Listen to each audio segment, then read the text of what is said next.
आज के आपके करंट अफेयर्स 1 नवंबर 2021 के सबसे पहले आपकी जो रोम में इस टाइम मीटिंग चल रही है ग्रुप ऑफ 20। अब ये G20 ने शॉर्ट में कह देते हैं, फुल फॉर्म में ग्रुप ऑफ 20। अब ये चीज है क्या? G20 नेशंस या ग्रुप ऑफ 20 जैसे भी कहना चाहो, ये दुनिया की 20 मोस्ट पावरफुल इकोनॉमीज है। ठीक है, इन्हें एक साथ देखोगे तो ये दुनिया की 75 to 80% इंटरनेशनल ट्रेड इन देशों से होता है। ठीक है, 2/3 वर्ल्ड पॉपुलेशन यहाँ पे रहती है और ऑलमोस्ट दुनिया का आधा लैंड एरिया इनके पास है और दुनिया की 90% जो जीडीपी है वो इन्हीं देशों की है। तो यानी कि दुनिया में पहले तो इनइक्वालिटी देखो कि दुनिया में इनइक्वालिटी आपके टोटल यूनाइटेड नेशन की तरफ से 192 देश रिकॉग्नाइज थे। 192 नेशंस में से सिर्फ 20 देश ऐसे हैं जो 90% वेल्थ होल्ड करते हैं, बाकी के सारे आपके सिर्फ 10% वेल्थ होल्ड करते हैं। अब ये सारे के सारे जो G20 नेशंस हैं इनकी ये पूरी लिस्ट है। देखो, याद करने का आसान तरीका क्या होगा, ऐसा पूरी लिस्ट दी हुई है। घर जाके G20 का मैप सर्च करना, G20 लिखोगे गूगल पे, इमेजेस खोलोगे, मैप आ जाएगा। वो मैप के थ्रू रिकॉग्नाइज करना, कंट्रीज को वैसे ही याद करना आसान हो जाता है। ये आपके प्रीवियस ईयर पेपर पिछले साल लास्ट ईयर के प्रीलिम्स में एक क्वेश्चन था कि इनमें से G20 का मेंबर कौन नहीं है। ठीक है, डायरेक्ट क्वेश्चन था लास्ट ईयर, पर ऐसा नहीं होता कि कोई भी रैंडमली कंट्रीज का पूछ लेंगे। लास्ट ईयर G20 बहुत ही सिग्निफिकेंट हुई थी। लास्ट ईयर होस्टिंग हर होता क्या है, ये जो हर साल मीटिंग होती है इनकी, हर साल G20 का कोई ना कोई अलग मेंबर सबको होस्ट करता है। लास्ट ईयर पहली बारी था कि आपके मिडिल ईस्ट में मीटिंग हुई है, क्योंकि इसका होस्ट लास्ट ईयर था सऊदी अरेबिया। ठीक है, इसके कारण देखो प्रीलिम्स में कैसे सिग्निफिकेंस पड़ता है करंट अफेयर्स का। Last year G20 meeting specifically पहली बारी आपकी मिडिल ईस्ट में हो रही थी, सऊदी अरेबिया में हो रही थी, जो इसका मेंबर है। इसके चलते हुए उन्होंने बस G20 के टॉपिक से ही क्वेश्चन उठाया और पूछ लिया। वो यही क्वेश्चन था कि इनमें से कौन सा मेंबर नहीं है। 3-3 के ग्रुप बना दिए थे, ऑब्वियसली वो आइडेंटिफाई करना था कि इनमें से कौन सा मेंबर नहीं है। तो अगर एक बार पढ़ लोगे तो अपने आप पता चल जाएगा, पर इसलिए चीज की गई थी। ठीक है, तो ये सारे कंट्रीज ऐसे याद करने के लिए हमेशा मैप के थ्रू याद करना। अब इस G20 मीटिंग में ना इस साल और भी कुछ टॉपिक्स के ऊपर बात हुई है जिसके बारे में आपको कभी ना कभी क्वेश्चन आ सकता है, खासकर ये कंसेप्ट वन हेल्थ।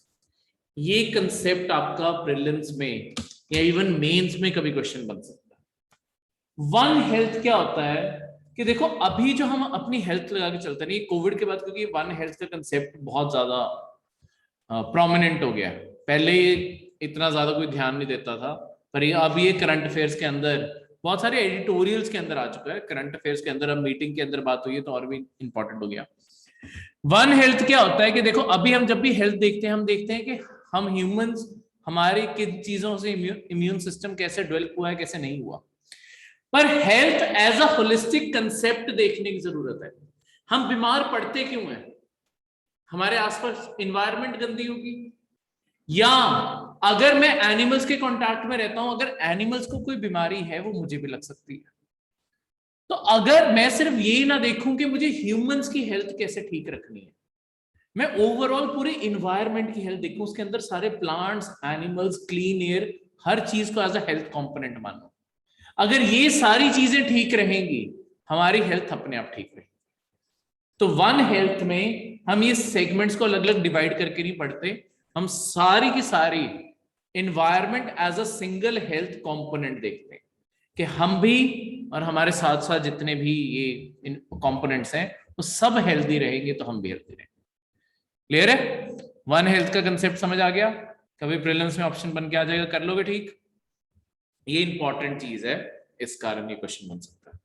अगली भी इसके अंदर G20 की मीटिंग में एक और इंपॉर्टेंट बात हुई है, कमिटमेंट हुई है कि हम सारे करेंगे। ये भी आपके लिए बहुत इंपॉर्टेंट है।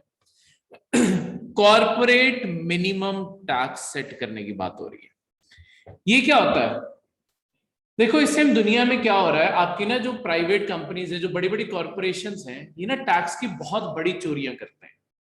जैसे मैंने एग्जांपल पे, जैसे ये अमेजोन जैसी कंपनीज हैं, अब अमेरिका को बिलोंग करती हैं। अमेजोन साल में बिलियंस ऑफ डॉलर का बिजनेस करता है, पर अमेरिका में अगर अमेजोन की टैक्स फाइलिंग देखोगे ना, जीरो टैक्स भरा है। तो सारा पैसा गया कहां? ये है लूप होल्स का जो फायदा उठाते हैं, प्लस ये अमेजोन और ये सारी कॉर्पोरेट्स करती गए, क्योंकि ये मल्टीनेशनल है। तो ये क्या करती है, अपनी ना पेपर वर्क की जुरिस्डिक्शन बदल देती है। ये ऐसे दिखाती है कि ये बिजनेस आपकी कंट्री में जैसे हुआ ही नहीं है, ये सारा का सारा काम इस दूसरी कंट्री में हुआ।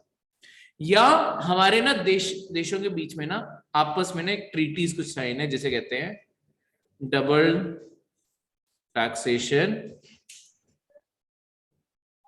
Avoidance treaty. इसमें क्या है, जैसे हम चाहते हैं कि आपस में, मतलब जो हमारे देश हैं, ये जो कंपनीज हैं, ये मल्टीपल देशों में इन्वेस्ट करें। इनके ऊपर देखो, नहीं तो डबल बर्डन बन सकता है। लेट्स सपोज एक कंट्री में है और एक बी कंट्री में है।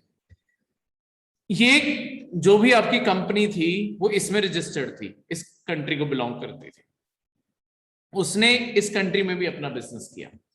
अब अगर एक कंट्री साल के एंड में इनसे पूछे कि आपने कितने डॉलर का बिजनेस किया है, तो इन्हें तो दोनों कंट्रीज का सबमिट करना पड़ेगा डॉक्यूमेंट।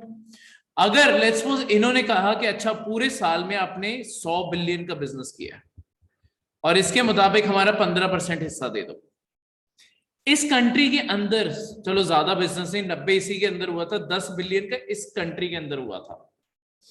इस कंट्री के अंदर 10 मिलियन के अकॉर्डिंग इस कंट्री ने 10% टैक्स लगा के रखा हुआ था। ठीक है, तो एक तरह से सेम इनकम के ऊपर दोनों कंट्रीज पैसा लगा रही है ना, मतलब ये 10 बिलियन के ऊपर ये भी लगा रहे हैं। तो इस तरीके से तो आपकी कंपनीज मल्टीपल कंट्रीज में जाए ही ना, क्योंकि उन्हें लग रहा है कि हमारी इनकम मल्टीपल टैक्सेस कर रहे हैं।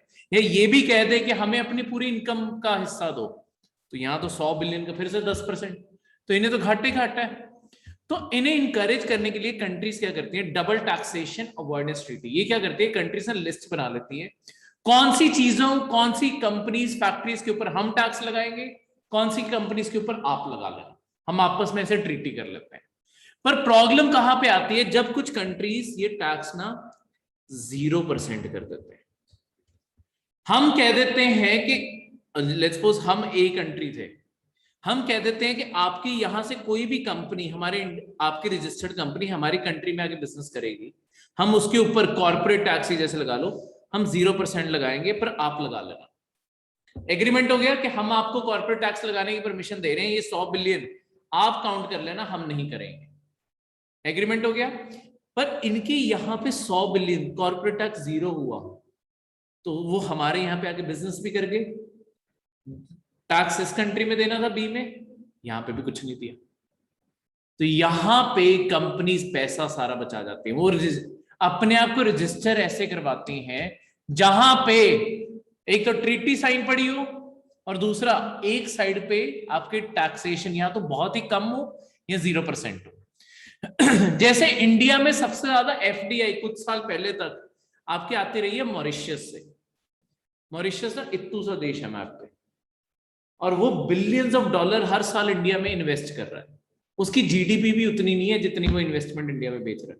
तो ऐसे कैसे हो सकता है कि मॉरिशस में इतना पैसा इंडिया को आ रहा है क्या? मॉरिशस में क्या था, इंडिया और मॉरिशस के बीच में ट्रीटी थी, डबल टैक्सेशन अवॉइडेंस ट्रीटी। उसके चलते हुए हम कॉर्पोरेट टैक्स ऐसी किसी भी कंपनी के ऊपर नहीं लगाते थे जो मॉरिशस में रजिस्टर्ड है, उसके ऊपर इंडिया 0% टैक्स लगाता था। तो हमारे यहां से कंपनीज क्या करती थी, वो पेपर वर्क पे ऐसे शो करती थी कि उनके जो अकाउंट में पैसा आया है या जो भी है, वो एक्चुअली मॉरिशस की कंपनी ने कमाया है, और उन्हें एक तरह से इन्वेस्टमेंट के तौर पे ट्रांसफर कर दिया। तो पेपर वर्क ऐसे फाइल करके दिखाते थे, जिससे वो इंडिया की जुरिस्डिक्शन में ये कहते थे कि देखो आपकी तो जुरिस्डिक्शन बनती नहीं, वो लगाएंगे टैक्स, उधर 0% है, देना कहीं पे भी नहीं पड़ा टैक्स। तो अब दुनिया की अगर, अब सबसे नुकसान फिर इन्हीं 20 देशों को हो रहा है ना, जिनकी इकोनॉमी सबसे बड़ी है, इन्हें टैक्सेशन भी तो सबसे ज्यादा चाहिए। तो ये सारे 20 देश क्या कर रहे हैं, हम सारे मिलकर डिसाइड कर रहे हैं कि हम सारे 20 देश 15% एक मिनिमम स्लैब सेट कर देंगे। एक तो कंपटीशन नहीं छिड़ता आपस में भी कि मेरे यहां पर रजिस्टर करवा लो, मैं 10% दूंगा, मैं 8% दूंगा, इस तरीके से वो लोअर मार्जिन भी नहीं गिरता। दूसरा, आपके जब ये 90% वेल्थ ओन करने वाले देश एक 15% टैक्स फिक्स कर देंगे, सारी बाकी इकोनॉमीज को फोर्स कर सकते हैं कि अगर आप नहीं करोगे आपके साथ हम सारे ट्रीटी तोड़ देंगे, क्योंकि बाकी 10% जीडीपी वालों की इतनी आवाज ही नहीं बनती ना, फिर चाहे वो देश बहुत सारे हैं, पर उन्हें ट्रेड तो, अगर उन्हें अपने देश में पैसा लेके आना है, इन्वेस्टमेंट लेके आना है, यही 20 देशों के ऊपर डिपेंड करना है। अगर ये 20 देश इसका रंग, ये ग्रुप इसीलिए इतने इंपॉर्टेंट है, अगर ये दुनिया के लिए कोई भी इकोनॉमी के रिगार्डिंग कानून बना दे, वो सारी दुनिया पे अप्लाई हो जाएगा, क्योंकि सबसे पावरफुल इकोनॉमी में यही है। और थैंकफुली हमारी इकोनॉमी इतनी बड़ी है कि हम इसका हिस्सा बनते हैं। उनका तो नुकसान है, जैसे आपकी ये मॉरिशियस, पनामा, ठीक है, सिप्रस, ऐसे देशों को हमेशा तुम ये काले धन के लिए ही सुनोगे कि ब्लैक मनी यहाँ पे छुपा के रखते हैं, क्योंकि वहां पे कंपनी रजिस्टर कर लेते हैं, यहां से पैसा, ब्लैक मनी देश छोड़ के कभी नहीं जाती। होता क्या है, बस पेपर वर्क फाइल होता है। पेपर वर्क कैसे शो होता है कि ये पैसा मॉरिशस में जनरेट हुआ है, इंडिया में इन्वेस्टमेंट के तौर पे आया, ठीक है। इंडिया में इन्वेस्टमेंट कैसे दिखाते हैं कि एक ना इतना तो कमरा होगा जिसमें 4 लोग मुश्किल से बैठे होंगे, उसमें 10 मिलियन का ट्रेड हो रहा होगा, क्योंकि सिर्फ पेपर वर्क ही तो तैयार करना है, 4 बंदे बिठाए होते हैं, वो पेपर वर्क तैयार कर रहे होते हैं। तो जब आपके क्या कहते हैं ये रेड मारते हैं ना सीबीआई वाले या कोई, ये बड़े बड़े ऑफिसेस में नहीं रेड होती, जब ऐसे इन्हें कहते हैं शेल कंपनियां। शेल कंपनीज क्या होती हैं, जो फ्रॉड के लिए ही बनाई जाती हैं। इनके अंदर जो सारा पैसा आता है, इसका कोई सोर्स नहीं है, इसका कोई कंफर्म सोर्स नहीं होता। इस शेल कंपनीज की ऑपरेशन ऐसा ही है कि बस एक छोटे से कमरे में, और उसी कमरे में ऐसा भी नहीं कि एक कंपनी रजिस्टर्ड हो, 250-300 कंपनियां रजिस्टर की पड़ी होती हैं। वो सब में पैसा ऐसे शो करेंगे, ये अलग अलग में गया, फिर घूम के किसी और में आया, मल्टीपल ट्रांजैक्शन दिखा के, ताकि कंफ्यूजन क्रिएट कर दें, फिर वो सारा पैसा इंडिया ले आए। तो वो सारा घुमा के पैसा वाइट करके इंडिया में अपने क्लाइंट्स को दे देते हैं। तो ये लोगों का प्रॉपर इंडिया में ये भी काम चल रहा है। तो इस तरीके से सारा पैसा घुमाते हैं, ठीक है। तो ये सारा पेपर वर्क है। देश को, मतलब देश छोड़ के पैसा बहुत ही कम जाता है, ठीक है। बिल्कुल तो चलो नहीं है, थोड़ा बहुत तो ऑब्वियसली लोग बाहर के अकाउंट्स में, जैसे अभी पेंडोरा पेपर्स आए थे कुछ टाइम पहले, कौन से इंडियन ने बाहर पैसा रखा हुआ, जैसे सचिन तेंदुलकर का भी नाम था कि बाहर अकाउंट होल्ड की।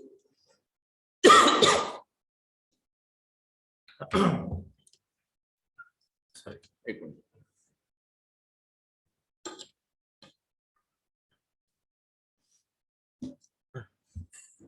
क्लियर है?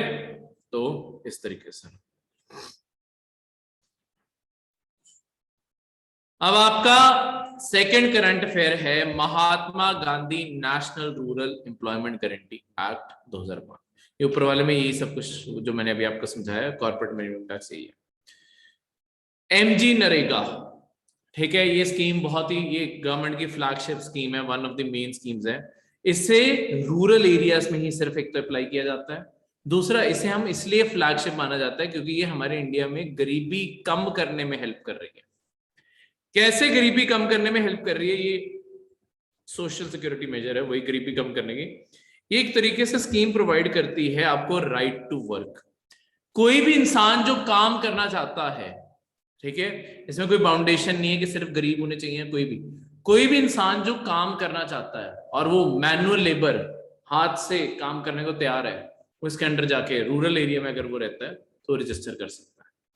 इसमें है क्या, इसमें 100 दिन, कम से कम 100 दिन की इंप्लॉयमेंट गारंटी दी जाती है। किस चीज के काम की? अनस्किल्ड मैनुअल लेबर की।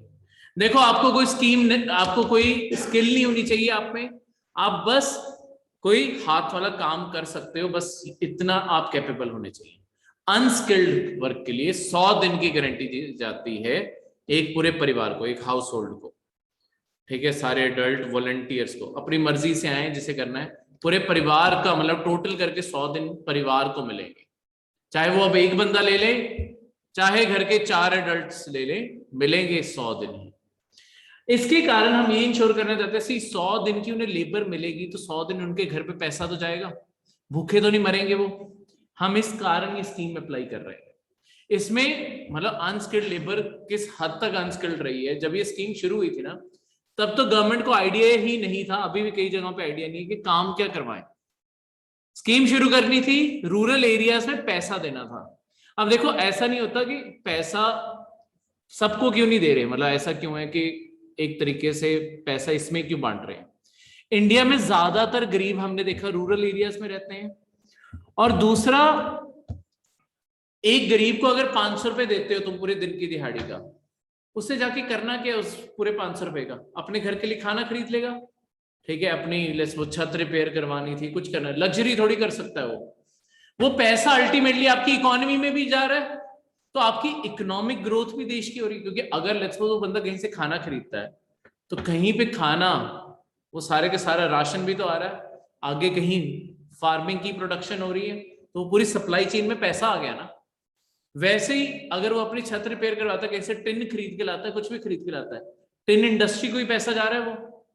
तो ये सारा का सारा एक तरह से इकोनॉमी के अंदर ही पैसा आता है। तो गवर्नमेंट की कोशिश है एक तो इकोनॉमी के अंदर पैसा पंप करते रहे ताकि इकोनॉमी ग्रो करती रहे, दूसरा इसी के चलते हुए हम गरीबों को एक्सट्रीम पॉवर्टी से बाहर निकालने कम से।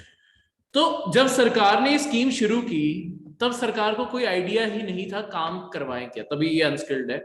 तो स्टार्टिंग में तो ये होता था कि आज एक खुले मैदान में सबको ले जाना, कहना कि आज खड्डे खोद दो, सुबह से लेके शाम तक बस खड्डे खोदते रहो, ठीक है, शाम होगी काम रजिस्टर्ड है, अगले दिन आओ आज खड्डे भर दो, क्योंकि काम करवाना है बस उनसे। पहले मतलब स्टार्टिंग में तो यही चल रहा था, खड्डे खोद लिए, खड्डे भर दिए, खड्डे खोद दिए, फिर अगले दिन फिर आए, आज फिर खड्डे खोद दो, क्योंकि सरकार को पता ही नहीं था ये लेबर को यूज कहाँ करें। अब लॉन्ग टर्म में थोड़ा बहुत हमने इसका पॉजिटिव यूज शुरू किया है, पर इस तरीके से। अब ये जो आपके सारे के सारे चीजें हैं, ये अब फिर काम ही क्यों करवाना है, फ्री में 500 रुपए क्यों नहीं दे देते, ऐसे दे दो अगर इतना वेस्टफुल काम ही करवाना है तो। क्योंकि अगर किसी को फ्री में पैसे दे दिए उसे कदर नहीं होगी उस पैसे की। फिर क्या होता है, फिर वो जो सोशल इवल्स हैं, अगर लेट्स सपोज जिसके हाथ में पैसे लगे वो शायद शराब में उड़ा दे, जुए में उड़ा दे, अगर उसे पता है उसकी सारा दिन धूप में मेहनत लगी है, वो ऐसी चीजों पे पैसा रेयरली उड़ाएगा, उसका मन ही नहीं करेगा उड़ाने का। तो इस कारण बस काम करवाना पहले जरूरी था। अब हम लॉन्ग टर्म में क्या कर रहे हैं, अब लॉन्ग टर्म में कोशिश है इसके थ्रू ड्यूरेबल एसेट्स बनाने की, जैसे सड़कों की लेबर में यूज कर लो, जैसे सड़कें बनाने से पहले उस सारी जगह से मिट्टी हटाई जाती है ना, तो मिट्टी के लिए सफाई के लिए रख लिए, मतलब पीछे तो टेक्निकल टीम चल रही होती है जिन्हें प्रॉपरली रोलर चलाना होता हो तो सब कुछ, पर आगे जिन्हें मटेरियल फेंकना है या जो रोड्स बिल्कुल साफ करते हैं, मिट्टी सारी उड़ा देते हैं वहां से एक बार, तो वो वैसे के काम इन लोगों से करवा लो, क्योंकि ले पैसे तो देने ही है। कैनाल साफ करवाने हैं, पॉन्ड्स बनवाने हैं, वेल्स बनवाने हैं, कुछ भी करवाना है यहाँ पे कर लो। अब इसके अंदर क्या है कि अब जो भी जिस भी पर्सन को काम चाहिए ना, वो अपने वहां की ग्राम पंचायत के पास जाके बस रजिस्टर करवाए कि मुझे काम दो। जब उसे रजिस्टर करवा लिया, सी पहली कंडीशन है कि उसे काम 5 किलोमीटर के रेडियस के अंदर अंदर ही मिलना चाहिए उसके रेजिडेंस से, वो जहां रहता है उसे 5 किलोमीटर के रेडियस के अंदर अंदर ही, यानी कि ट्रैवलिंग ज्यादा दूर ना पड़े। ऐसा नहीं कि एक डिस्ट्रिक्ट का था उसे बोला गया दूसरे डिस्ट्रिक्ट का काम कर लो, 5 किलोमीटर के रेडियस के अंदर अंदर ही काम करो। दूसरी चीज क्या है कि उसे जब उसने रजिस्टर कर लिया ना, उसे 15 दिन के अंदर अंदर काम देना पड़ेगा। अगर 15 दिन के अंदर काम नहीं देते फिर अनएम्प्लॉयमेंट अलाउंस मिलने लग जाता है, फिर फ्री में पैसा मिलने लग जाता है। पैसा तब भी मिलेगा तब अलाउंस के तौर पे, अगर काम नहीं हुआ, ठीक है, और कोई इंटरेस्टेड था काम करने को, तो एक तरह से ये एक्ट किसी भी पर्सन को एम्प्लॉयमेंट का लीगल एंटाइटलमेंट देता है कि उसे काम के लिए मना नहीं किया जाएगा। अगर वो बंदा काम करना चाहता है 100 दिन के लिए, सरकार उसे 100 दिन के लिए काम देगी, मतलब उस पूरे परिवार को 100 दिन टोटल करके अनस्किल्ड लेबर का काम दे देगी। क्लियर है? तो ये था आपका सेकंड करंट अफेयर। हाँ जी, रेवेन्यू एक्सपेंडिचर में आते हैं, क्योंकि प्रॉफिट तो कुछ भी नहीं आ रहा, मतलब ना कोई एसेट क्रिएट होने की कोई चांसेस थोड़ी होते हैं। ठीक है, ये सिर्फ गरीबी दूर करने के लिए एक तरह से स्कीम है। और इंडिया में मनरेगा इसीलिए इतने सालों से चल रही है, 2005 में आई थी, अब तक चल रही है, क्योंकि मनरेगा बहुत ही कामयाब स्कीम निकली। एक्चुअली हमारे इंडिया में पुअर पहले से कम हो गए हैं, क्योंकि लोगों को इसी के चलते हुए 500 रुपए भी चाहे मिल जाते हैं तो ठीक है, अगलों को गुजारा चल रहा है। ठीक है,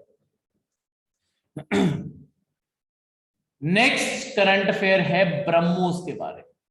अब ब्रह्मोस क्या है, ये दो करंट अफेयर एक साथ जुड़े हुए हैं, इससे अगला भी, वो भी इसके न्यूज उसके साथ जाके जुड़ेगी। फिर पहले ब्रह्मोस के बारे में बता दूं, फिर ये न्यूज उसके साथ जाके जोड़ता हूं। ब्रह्मोस क्या है? आपकी एक medium range ramjet supersonic cruise missile है। देखो सुपरसोनिक, आपको मैंने बताया था सुपरसोनिक क्या होता है। साउंड की स्पीड को हम कहते हैं सोनिक, जो साउंड की स्पीड को क्रॉस कर जाए वो होती है सुपरसोनिक। तो ये साउंड की स्पीड को क्रॉस कर जाती है, इतनी तेज चलने वाली। अगली चीज है क्रूज मिसाइल है। क्रूज का क्या मतलब हुआ? क्रूज का मतलब है ये किसी भी डायरेक्शन में आप फायर कर सकते हो, जिस भी आप डायरेक्शन में फायर करना चाहते हो, इसके कोई डायरेक्शन की लिमिटेशन नहीं होती। ठीक है, तो ये क्रूज मिसाइल है, सुपरसोनिक क्रूज मिसाइल। बैलिस्टिक होती है जो स्पेस में जाती हैं फिर नीचे गिरती हैं, और ये है आपकी क्रूज जो बस किसी भी डायरेक्शन में फायर कर सकते हो। इनका बेनिफिट ये है कि ये रडार के नीचे से ही निकल जाती है। रडार एक हाइट के बाद ही चीजों को डिटेक्ट कर पाता है, अगर चीजें उससे नीचे से ही निकल गई तो रडार पे वो आती नहीं। तो किसी भी टारगेट को आप हिट कर सकते हो, ये लिटरली जमीन से 1 मीटर ऊपर भी तुम उड़ा सकते हो, कि इतनी एक्यूरेसी से और इतनी स्पीड से ही जाएंगे, तो सारी छुप छुप के ये मिसाइल चली जाती है। ठीक है, ये दुनिया की फास्टेस्ट सुपरसोनिक क्रूज मिसाइल है, ये इसका टाइटल है। ये इंडिया की मिसाइल है, ये दुनिया की सबसे तेज सुपरसोनिक क्रूज मिसाइल है, नेवी की खासकर। ब्रह्मोस जो है, ये वर्ड जो है ना, ये दो चीजों से बना है, दो रिवर्स के नाम से बना है। इंडिया का ब्रह्मपुत्रा और मॉस्कोवा। आपकी उसी से क्लियर है किस कंट्री में होगी ये? मॉस्को के पास, रशिया के अंदर जो रिवर है, और इंडिया की ब्रह्मपुत्रा। तो ये इंडिया और रशिया ने मिलके मिसाइल बनाई है, इसी कारण इन्होंने अपना नाम ऐसा रखा ब्रह्मोस। ठीक है, दोनों रिवर्स का नाम जोड़ के इन्होंने एक नाम बना दिया ब्रह्मोस, तो इससे आया। कह रहे इसकी जो इस टाइम मतलब जो रेंज है ना वो एक्सटेंड की जा रही है।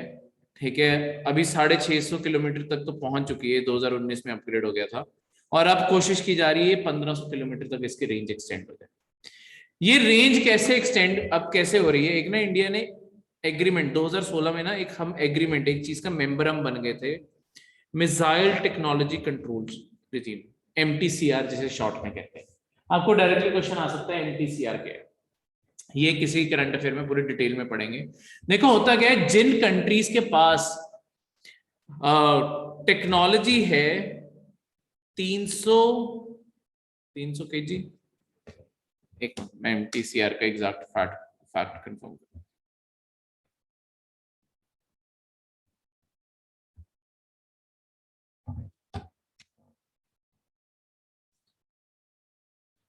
MTCR का मैं आपको ये 300 किलोमीटर है, जो हाँ 300 किलोमीटर है, और आपके 500 kg। देखो हम ना दुनिया में रिस्ट्रिक्ट करना चाहते हैं ऐसी टेक्नोलॉजीज को जहां पे जो 300 किलोमीटर से दूर वार कर सके और 500 kg से ज्यादा भारी बॉम्ब उठा सके। तो हम इन दोनों को रिस्ट्रिक्ट करना चाहते हैं। तो सारी दुनिया की कुछ मतलब जिन कंट्रीज के पास इस चीज की टेक्नोलॉजी है ना, उन सब ने मिलकर एक एग्रीमेंट बना लिया था जिसे MTCR कहते थे। रशिया भी इसका पार्ट था। रशिया के पास टेक्नोलॉजी थी इससे बड़ी रेंज बनाने की। स्टार्टिंग में तो ये 300 किलोमीटर से भी कम रेंज थी, बाद में अब इसे 800 किलोमीटर प्लस और अब 1500 की कोशिश है।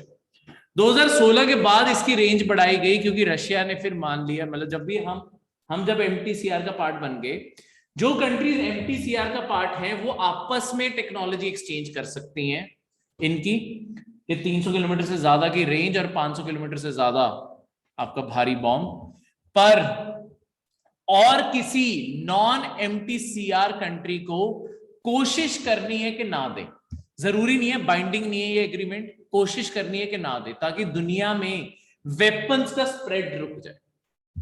ठीक है, दुनिया में वेपन्स आपके उस हद तक ना फैले। ठीक है, क्योंकि जितने कम कंट्रीज के पास होगा उतना ही प्रोलिफरेशन कम होगी, इसलिए ये कोशिश की जा रही है। तो ये चीज याद रखना, 300 किलोमीटर और 500 केजी एमटीसीआर। और एक चीज, एमटीसीआर आपका वॉलंटरी है, यानी कि किसी कंट्री को ज्वाइन करना जरूरी भी नहीं है, और जिन्होंने ज्वाइन किया तो जरूरी नहीं है कि वो मिसाइल टेक्नोलॉजी आगे ना दे, पर उनसे उम्मीद की जाती है कि वो आगे मिसाइल टेक्नोलॉजी नहीं देंगे, जैसे रशिया ने हमें दी नहीं थी जब तक हम खुद एमटीसीआर के पार्ट नहीं बनते। ठीक है, अभी इस संडे की एक न्यूज थी, इंडिया ने अब पहली बारी 1 टन के ब्रह्मोस मिसाइल का टेस्ट किया। ब्रह्मोस अभी 2 दिन पहले भी न्यूज में थी, तो पहली बार इतनी भारी मिसाइल हमने ब्रह्मोस के अंदर इतना बड़ा बॉम्ब फिट करके उसका टेस्ट किया, और वो सक्सेसफुल टेस्ट रहा। ठीक है, तो इस कारण धीरे धीरे ये आपकी मिसाइल की डेवलपमेंट और ज्यादा होती है। इसके बाद अगला करंट अफेयर फिर से आपकी नेवी को लेके है। आपके देखो शिप्स के ना अलग अलग क्लासेस होते हैं, जो बाकी शिप्स को ढूंढ के उन्हें हंट करते हैं ना, उन शिप्स को कहते हैं डिस्ट्रॉयर। ये आपके शिप्स होते हैं जिनके अंदर मिसाइल्स भरी पड़ी होती हैं, और इनका यही काम है, गन्स मिसाइल्स पूरी लोडेड होती हैं ये शिप्स। इनका यही काम है कि किसी और शिप को ढूंढ के उसका शिकार करना। ये प्रॉपरली ये है कि एयरक्राफ्ट, सबमरीन्स, कोई भी फ्रिगेट, कोई भी और क्लास की सबमरीन है, उन सबको तबाह करते हैं। ठीक है, डिस्ट्रॉयर नाम से क्लियर है कि डिस्ट्रॉयर, इनका काम ही तबाही का है।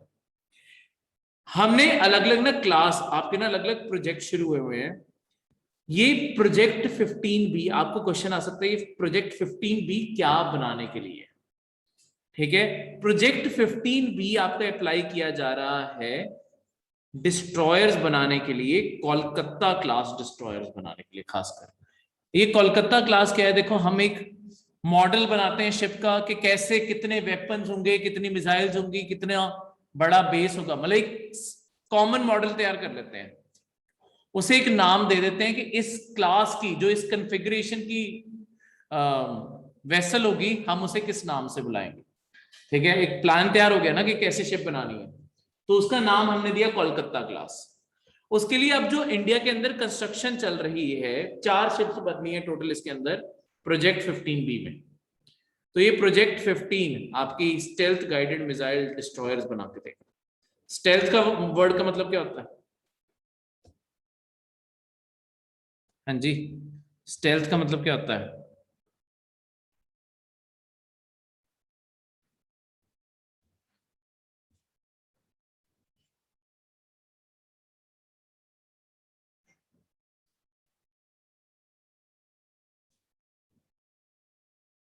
स्टेल्थ वर्ड कहीं पे सुना है? 5th जनरेशन एयरक्राफ्ट,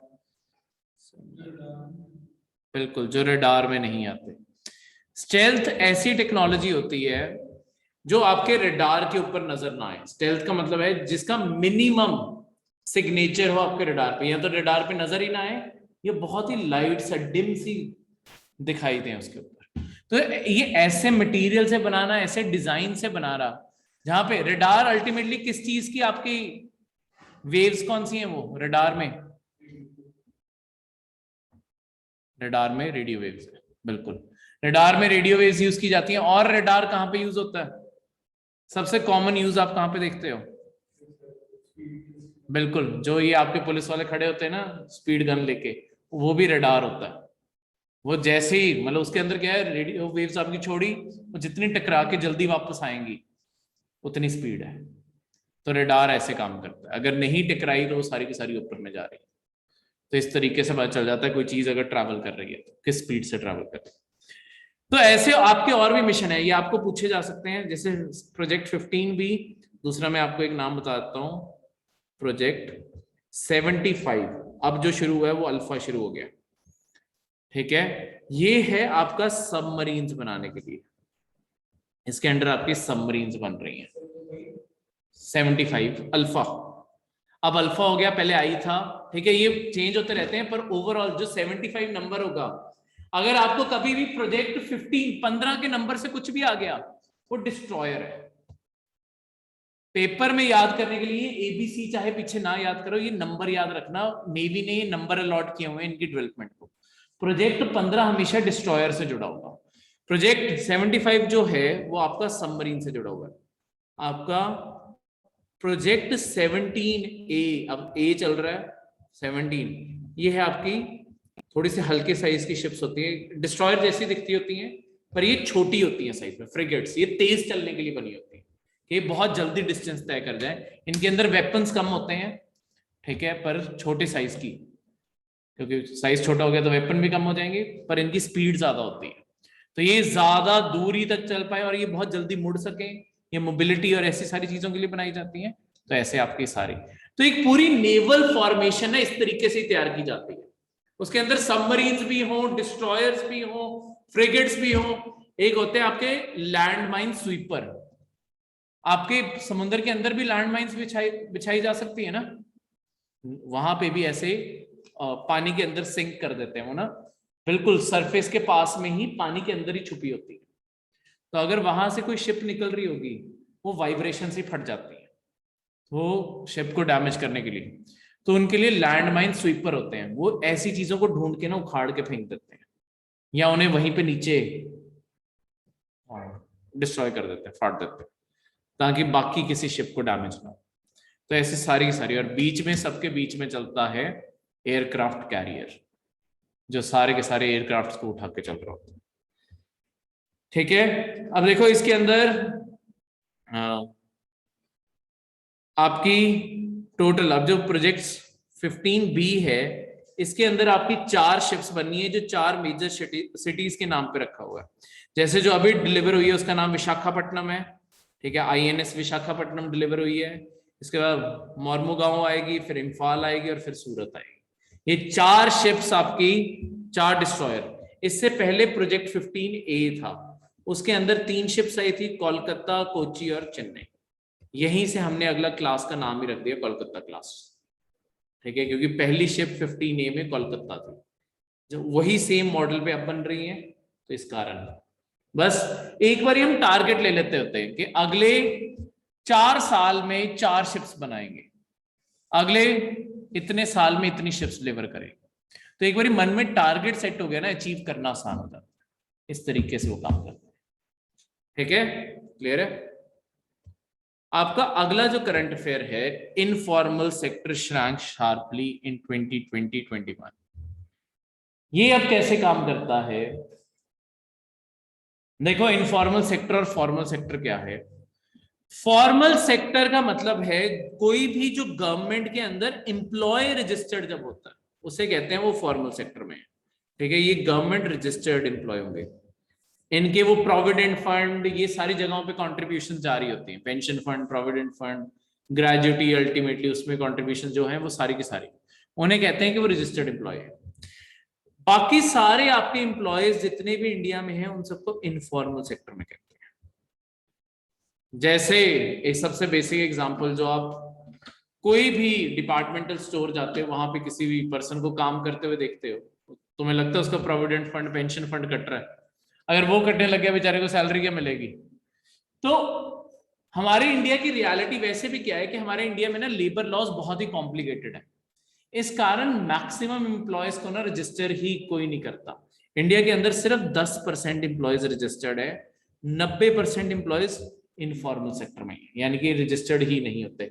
बड़े बड़े कॉर्पोरेट्स कोई भी रजिस्टर ही नहीं करता, क्योंकि रजिस्टर करने का मतलब है अब तुम्हें गवर्नमेंट का पूरा पेपर वर्क फाइल करना पड़ेगा। वो सिर्फ 10% है, तुम जिनसे इंटरेक्ट कर रहे हो ना, वो सिर्फ 10% पॉपुलेशन है। इंडिया का 10% भी लगा लो, 13 करोड़, ठीक है, तो नहीं नहीं नहीं नहीं, जो फॉर्मल रजिस्टर्ड है ना, उनके तो आपको चार्ज करने ही पड़ते हैं, एम्प्लॉयर भी तो कंट्रीब्यूट करता है, पर इसका पेपर वर्क इतना ज्यादा है और लॉज में कॉम्प्लेक्सिटीज इतनी ज्यादा है कि ज्यादातर कंपनी रजिस्टर ही नहीं करती। क्योंकि आपको पेपर वर्क उतना ज्यादा करना पड़ता है। सर इंडिया के अंदर ना 2-3 प्रॉब्लम्स हैं जिसके कारण हमारी एफडीआई जो है ना वो डिक्लाइन करती है। हमारे इंडिया के अंदर जितनी कंपनीज आनी चाहिए वो नहीं आती। उसका वन ऑफ द फैक्टर जो है वो है इंडिया के अंदर जो लेबर लॉज है। लेबर लॉज कॉम्प्लेक्स है इंडिया में, बहुत ही कॉम्प्लिकेटेड है। एक को फॉलो करने जाओ ना, कई बार तुम किसी और के मुताबिक गलत हो जाते हैं। तो इस तरीके से फिर फॉरेन कंपनीज इंडिया में आना प्रेफर नहीं करती, क्योंकि पता ही नहीं है कि कल किस चीज का फाइन हो जाए। तो और ज्यादातर इसीलिए 90% एम्प्लॉयमेंट यही घूम रही है जो रजिस्टर ही नहीं करते।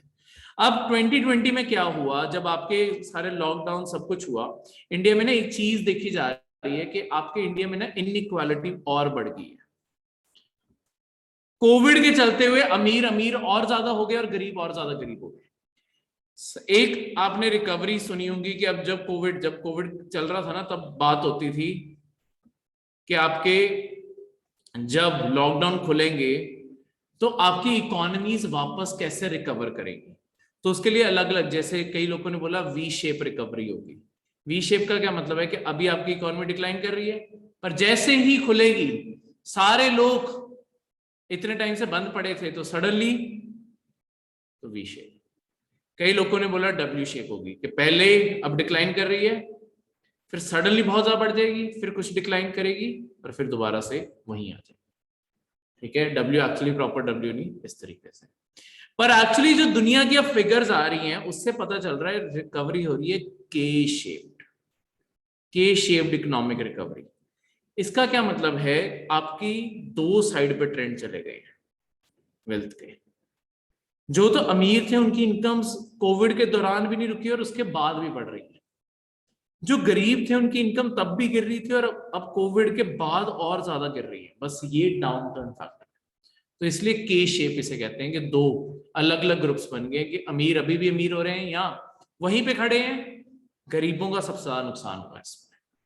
तो ये है के शेप रिकवरी, जहां पे पुअर और ज्यादा पुअर हो गए और अमीर और ज्यादा अमीर हो गए।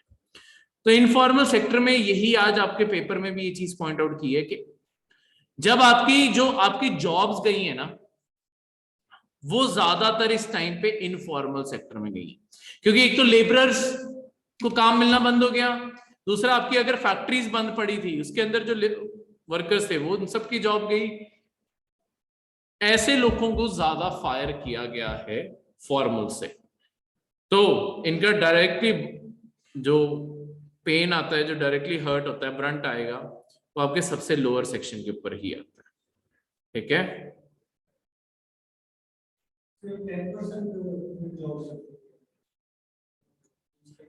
सिर्फ गवर्नमेंट जॉब नहीं, गवर्नमेंट जॉब तो सिर्फ 1% बनती है। फॉर्मल सेक्टर जितने रजिस्टर्ड एम्प्लॉय हैं वो सिर्फ 10% है। ठीक है, तो इस तरीके से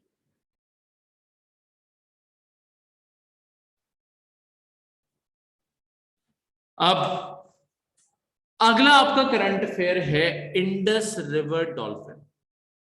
देखो, सिर्फ दुनिया की दो रिवर्स और उनकी ट्रिब्यूटरीज हैं जहां पे डॉल्फिन्स पाई जाती हैं। वो है आपके यहां तो इंडस और उसकी रिवर्स में। ठीक है, जैसे आज ब्यास का आया हुआ था करंट अफेयर, ब्यास रिवर के अंदर जो डॉल्फिन्स हैं, या आपके गंगा रिवर के अंदर। आपकी डॉल्फिन्स नहीं तो समुद्र में रहती हैं, उन्हें सी डॉल्फिन्स कहते हैं। दुनिया में सिर्फ 2 डॉल्फिन्स की ऐसी वैरायटी है, वो आपस में लिंक्ड है। पूछना चाहते हैं? अच्छा, जो आपके फ्रेश वाटर में रहती है। एक है आपकी इंडस में और दूसरी है गंगा में। इंडिया के अंदर ये यूनिक फिनोमेना है कि फ्रेश वाटर में आपकी डॉल्फिन्स पाई जाती है। गंगा फ्रेश वाटर ही है, चाहे गंदा है पर है तो आपके फ्रेश वाटर ही ना। हाँ, हिमालय से ही आ रहा है ना, वो तो सारा गंद हमने डाला है, पर अपने आप में तो फ्रेश वाटर था। डॉल्फिन को थोड़ी पता था इंसान आएंगे गंद डाल के रख देंगे। तो ये आपकी इंडस और गंगा के अंदर भी डॉल्फिन्स रहती हैं, इन्हें फ्रेश वाटर डॉल्फिन्स कहते हैं। इनकी क्या प्रॉपर्टी है, सबसे पहले ये ना ऑलमोस्ट ब्लाइंड है, इन्हें दिखाई नहीं देता, बस बहुत ही ऑलमोस्ट। अगर कभी ये स्टेटमेंट आ जाएगी कंप्लीटली ब्लाइंड है, देखो स्टेटमेंट में एक वर्ड से सारा मतलब बदल जाता है। ये पूरी तरह ब्लाइंड नहीं है। अगर ये स्टेटमेंट आ जाएगी कंप्लीटली ब्लाइंड डॉल्फिन्स है, वो गलत होगी स्टेटमेंट। ये ऑलमोस्ट ब्लाइंड है, इन्हें बहुत ही थोड़ा सा ब्लर से ही बस दिखता है, बाकी दिखाई नहीं देता। ठीक है, ऐसा क्यों है कि इन्हें ऑलमोस्ट ब्लाइंड दिखाई देता है? ये ऐसा क्यों हुआ, नेचर ने इन्हें ऐसा क्यों बना दिया? ये रहती है फ्रेश वाटर के अंदर, और क्योंकि उल्टी डायरेक्शन में भी ट्रैवल करती है तो पानी सीधा आके टकराता है। तो इनके कारण क्या हुआ, इनकी लॉन्ग टर्म में विजन चली गई है। और विजन ये वैसे भी मेनली नहीं यूज करती थी। आपके डॉल्फिन किससे ट्रैवल करती हैं? सोनार से। ये आवाज निकालती है ना, आवाज टकरा के वापस आती है, तो ये लगातार बोलती रहती हैं, आवाज आती रहती है। ठीक है, अब प्रॉब्लम यही आ रही है आजकल इंडस और गंगा, वहां पे गंगा रिवर डॉल्फिन कह देते हैं, इधर इंडस रिवर डॉल्फिन कहते हैं, चीज एक ही है, मतलब स्पीशीज रिलेटेड है दोनों एक दूसरे से। इन दोनों की प्रॉब्लम क्या आ रही है? एक तो जो हम रिवर्स हैं पोल्यूशन करते जा रहे हैं, जितना पोल्यूशन होगा देखो उतना इनके लिए रहना मुश्किल हो जाएगा, क्योंकि अंदर गंद तैर रहा है। अगर मैं फिशिंग, दूसरी चीज क्या है, जो हम फिशिंग नेट लगाते हैं, इन्हें कोई पकड़ना नहीं चाहता होता, पर ये भी तो फिशिंग नेट में फंस जाती हैं। तो अगर कोई फिशिंग नेट में फंस गई, वो अपने आप मर जाएगी। तो ये दूसरी प्रॉब्लम ये फेस कर रही है। तीसरा क्या है, जो इनका हैबिटेट है, ये जिस एरिया में रहती हैं वो एरिया धीरे धीरे ब्रेक हो गया ना। अगर हम डैम बना देंगे, पूरी नदी जो फ्लो कर रही थी, अगर मैं यहाँ पे डैम बना दूंगा, यहाँ डैम बना दूंगा, उसके बीच में यहाँ पे जो डॉल्फिन अब थी, उसके लिए बस अब यही एरिया रह गया घूमने के लिए। उसके अपना तो पानी का एरिया ही टूट गया, तो इसके कारण वो पूरी की पूरी रिवर स्ट्रेच में नहीं जा पा रही, और उसके कारण कहीं पे वो बर्थ देती थी, अगर वो उस एरिया में नहीं है तो वो बर्थ देना बंद कर गई है और मरती जा रही है। और चौथा, इन्हें हंट भी किया जाता है। क्यों हंट किया जाता है? इनसे निकलता है ऑयल। ठीक है, वो तेल नहीं, फिश ऑयल। ठीक है, तो वो यहां से निकाला जाता है। फिश ऑयल एक्चुअली वो वाला फिश ऑयल नहीं होता जो मार्केट में होता है, वो वेजिटेरियन होता है वो ऑयल।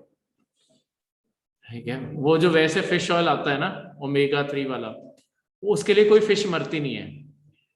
ये बाकी प्रोडक्ट्स को बनाने के लिए, ये ना एक्चुअली मशीन्स में या और जगहों पे इसका तेल यूज होता है।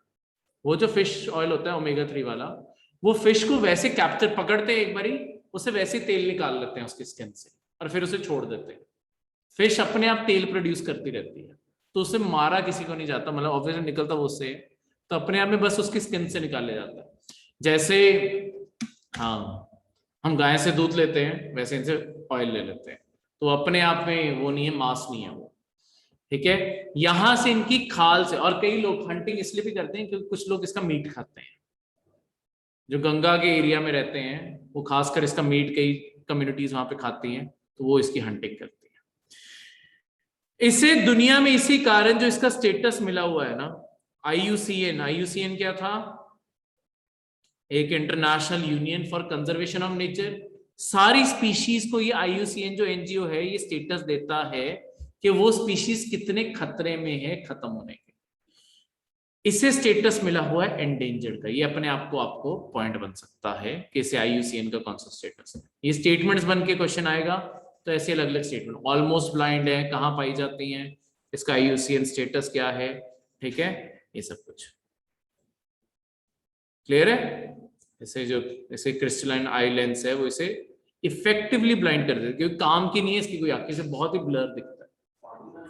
हाँ जी, पानी बच बच के खराब हो गया ओवर द जनरेशन, हजारों सालों में। नहीं नहीं नहीं नहीं नहीं, अब बिना बर्थ के, जैसे अब दुनिया में एक और ट्रांसफॉर्मेशन हो रहा है, जो आपके हाथी है ना, अब जो हाथी बर्थ ले रहे हैं ना, उनके वो जो टस्क होते हैं, वो टस्क बिना टस्क के बर्थ ले रहे हैं, टस्क आ ही नहीं रहे। तो अब जो हाथी हैं उनके अब धीरे धीरे टस्क गायब होते जा रहे हैं। ऐसा क्यों है? नेचर में आपने वो रूल पढ़ा है ना, survival of the fittest. Survival of the fittest में वही बचता है जो अपनी जान बचा पाएगा। हुआ क्या है कि लॉन्ग टर्म में आपके वो जानवर खत्म हो जाते हैं जिनके ये टस्क थे, लोग उनका शिकार कर लेते थे। पहले भी टस्कलेस एनिमल्स, मतलब एलिफेंट पहले भी टस्कलेस आते थे, पर उनका शिकार कोई नहीं करता था। अब सर्वाइवल रेट देखो, जिसका टस्क होगा वो आपका ज्यादा मारा जाएगा, और जो टस्कलेस होगा वो नहीं मारा जाएगा। तो उनकी नेचर लॉन्ग टर्म में ऐसे अडॉप्ट कर गई कि इन्हें जो ये दांत हैं हाथी के वो दो ही ना, तो इनका सर्वाइवल रेट बढ़ जाएगा। तो अफ्रीका में इस टाइम यही हो रहा है कि आपके ये 33% अब जो एलिफेंट बॉर्न हो रहे हैं उनकी टस्क ही नहीं है, वो बिना उसके ही है। ठीक है, तो सर्वाइवल रेट अपने आप ऊपर चला जाता है। तो इस तरीके से ये सबसे बड़ी प्रॉब्लम। हंटिंग के साथ सबसे बड़ी प्रॉब्लम यही है, जब हंटिंग बढ़ती है ना, हर शिकारी चाहता है कि मैं बड़े से बड़े जानवर का शिकार करूं, जो उस स्पीशीज का सबसे स्ट्रांग है ना उसका शिकार कर दूं। पर जो स्पीशीज का सबसे स्ट्रांग होगा, अगर वही जिंदा नहीं बचेगा, उसके जीन्स भी तो खत्म हो गए, उसके अगर जेनेटिक्स खत्म हो गए, बचेगा वो ना जो सबसे कमजोर था। तो वो कमजोर वाले आगे बढ़ जाएंगे, कमजोर जो स्ट्रांग वाले थे वो मर जाएंगे।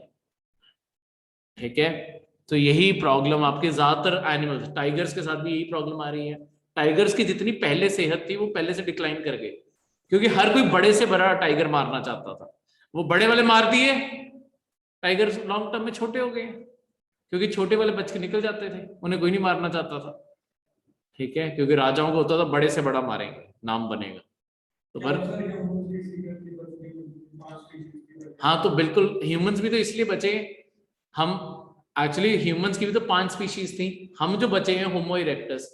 नेचर में हमें देखा जाए हम सबसे निकम्मे जानवर है, ना हम भाग सकते हैं, ना पेड़ चढ़ सकते हैं, ना किसी भी एनिमल से लड़ तक नहीं सकते। ठीक है, वो साथ के साथ हमें कुचल के रख देंगे। पर नेचर ने हमें सबसे कमजोर परसीव किया। ठीक है, पर हमें बेनिफिट ये था, ऐसा नहीं था कि हम बिल्कुल ही कमजोर हैं, हमारे पास दिमाग था। हमारे पास सिर्फ एक ही एडवांटेज था, वो है दिमाग। हमें पेड़ नहीं चढ़ना आता था, सीढ़ी बना के ऊपर चढ़ गए। ठीक है, जो हमारे बाकी 5 फॉर्म्स थे ना, अगर उनके देखोगे, उनके जॉज इतने इतने थे, दांत बड़े बड़े थे। ठीक है, वो हट्टे खट्टे शरीर में वो थे। हम अकेले थे हमारे वाले जो आराम से भागे घूम रहे थे। ठीक है, सबसे पहले शिकार हो जाता, पर हमारे वाले स्मार्ट थे, छुपना जानते थे तो टाइम से छुप जाते थे। बाकी कहते थे लड़ेंगे और वो मारेंगे। तो इस कारण हमारे वालों के पास बस सिर्फ एक ही चीज थी, और वही हमारे पास अब बची है, ब्रेन। हमारी सबसे बिगेस्ट पावर इसलिए ब्रेन ही है। ठीक है, तो इस तरीके से ये सब कुछ